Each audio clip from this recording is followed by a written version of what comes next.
ideia é falar de transhumanismo, singularidade. Então, fazer aqui a abertura aqui para o Cristiano. Cristiano, por favor. Olá. Puxa vida, é um debate bastante apaixonante esse, né? São temas muito apaixonantes. Eu trago um ponto de vista que vem da prática com o uso de inteligência artificial nas aplicações na indústria 4.0 e em outros projetos também, tá? Agora, eu anuncio que a gente fundou, eu sou um dos fundadores do Instituto SciNet, que deve entrar em funcionamento no início do ano que vem, com os colegas da Netcom, e meu filho também, que é desenvolvedor e vai fazer parte do corpo. É um instituto de inovação, que tem vários projetos de inovação andando para atender principalmente as necessidades as necessidades novas que vão surgindo com as redes muito complexas e ambientes muito complexos em que a gente trabalha. Então, essa é a história, né? Eu comecei com programação ainda na década de 1970, programei durante alguns anos, depois entrei mais na tecnologia e tenho mais tratado dessas questões de inteligência artificial e desses pontos de vista filosóficos, mais bem, em tempo mais recente, que eu já estou mais distante do dia a dia de codificação. É mais recente isso. E tive ao longo da vida a oportunidade de estudar um pouco de filosofia, não tanto quanto eu gostaria de ter tido, por causa da minha profissão, que é técnica, e eu confesso que eu sou um adepto grande da metafísica de Aristóteles, não só da metafísica, mas também da epistemologia de Aristóteles, né? Eu me lembro do livro, eu tive como meu livro de cabeceira durante muitos anos uma edição trilingüe do livro Metafísica de Aristóteles. E as primeiras palavras desse livro falam que o desejo grande que existe dentro do homem é aprender mais, é o que lhe dá das suas atividades a maior satisfação.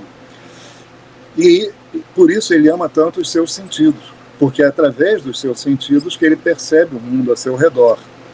E da parte de epistemologia, ele difere de Platão no sentido em que, para Platão, os conceitos eles são pré-existentes e eles têm que ser buscados pelo homem. A gente procura enquadrar a realidade dentro de uma série de conceitos pré-existentes. Já Aristóteles, na epistemologia dele, ele fala que é através dos sentidos que a gente percebe instâncias da realidade objetiva que está em torno de nós, e dessas instâncias a gente consegue, através do nosso processo mental de raciocínio, extrair as partes essenciais e comuns, e daí vão se formando os conceitos. E a gente desenvolve uma linguagem que é adequada para descrever esses conceitos, tá? Então, a minha história na filosofia é essa. Eu sou aristotélico, tomista, gosto muito de Leibniz. Eu acho que Leibniz foi o filósofo mais inteligente que já houve, um grande matemático, mas também um filósofo. A filosofia é isso, né? Buscar a verdade ou buscar o debate sobre a verdade do homem.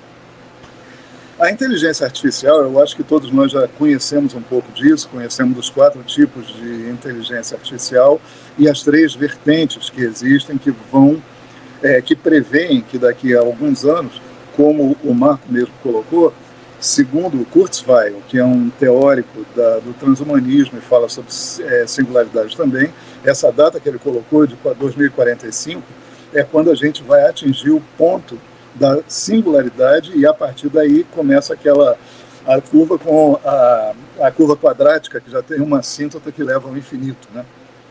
Essas são questões filosóficas, são especulações no momento que a gente está tendo, que são defendidas por pessoas que estão tentando elaborar um modelo filosófico para lidar com a realidade diante da qual a gente se encontra. Mas do ponto de vista histórico do Marco, ele tem toda a razão quando ele fala que esse negócio começou lá atrás. Ele falou sobre a Pandora, falou que era um mito de uma pessoa que foi criada por Hefesto. A gente conhece ele mais como Vulcano, né? Hefesto era na mitologia grega e depois na mitologia romana ele virou Vulcano. Isso. Tá? E isso coincide com essa visão aristotélica que a gente tem. O que vem acontecendo é que o homem, ao longo dos séculos, ele vem desenvolvendo instrumentos que aumentam a sua percepção da realidade. Essa semana mesmo eu estava ouvindo um podcast que eu costumo ouvir da Rádio Bávara sobre o microscópio. Então ele contava o grande passo que se deu quando o microscópio, primeiro com Galileu, foi a luneta astronômica, que deu uma reviravolta no nosso conhecimento do mundo em torno de nós, macro.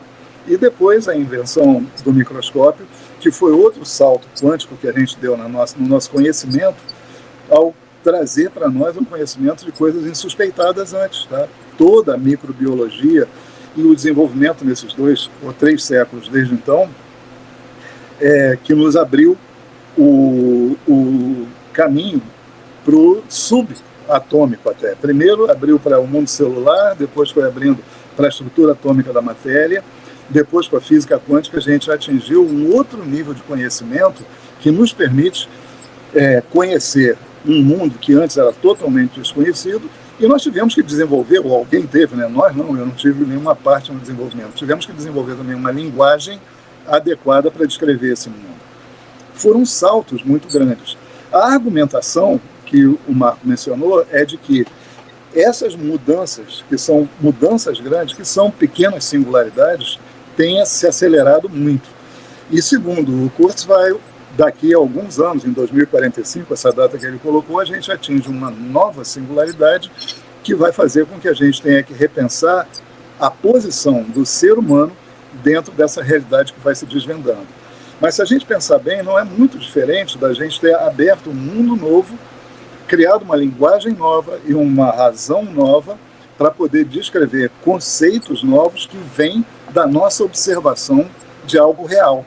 Então nós não estamos especulando agora sobre algo que nós já sabemos, mas é aquilo que viremos a saber nos próximos anos com essas ferramentas novas que aumentam muito a nossa forma de conhecer essa realidade e lidar com ela. Tá? Transhumanismo, a singularidade seria isso, seria esse ponto de divisão onde a gente começa a pensar em essa curva que você colocou, Marco, inclusive, ela faz lembrar da lei de Moore para miniaturização, que foi, né, que fez essa miniaturização que permitiu que nós desenvolvêssemos ferramentas para poder lidar com essa linguagem nova que nós estamos criando ainda, para poder trabalhar com ela. A quantidade de informações que a gente obtém com essa miniaturização permite que nós façamos operações matemáticas muito mais elaboradas em tempo muito mais curto, que excedem bastante a capacidade do cérebro humano. Você assistiu esse vídeo sobre a singularidade, o futuro da tecnologia e da humanidade. Mas e se eu te disser que esse futuro está mais próximo do que você imagina? Que esse vídeo foi editado por inteligência artificial, o que você diria? Acesse autoclipper.live e crie vídeos virais automaticamente.